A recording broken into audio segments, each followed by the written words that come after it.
Kung mabibigyan ng pagkakataon, gusto na rin karirin ng SB19 member na si Justin De Dios ang pagiging artista bukod sa pagkanta.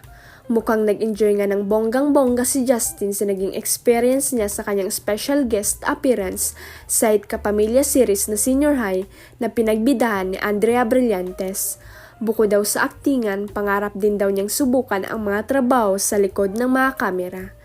Ngayon po mag-start ako as a musician, but hopefully in the future po, ma-experience ko rin yung iba't ibang part ng entertainment industry like acting. Nagpasalamat naman siya sa ABS-CBN dahil binigyan siya ng chance na maipakita ang kanyang talento sa pag-arte kahit sa maikling panahon lamang. Thank you po ABS for giving the chance and opportunity. Super na overwhelmed ako and thankful na sana po magkaroon pa po ako ng projects.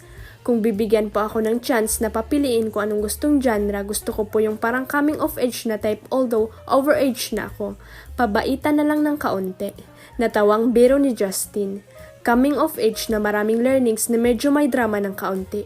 Basta ang importante po ang gusto ko ay mamamatay ako sa ending. Yun yung goal. Kung bibigyan ako ng chance, papiliin kung anong klaseng genre. Gusto ko po yung parang coming of age na type. Although, overage na ako.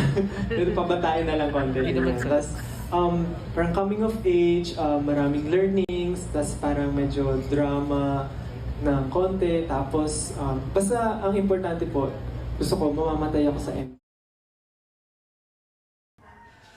Huwag kalimutang i-click ang subscribe button at i-ring ang notification bell para sa latest at legit chika updates.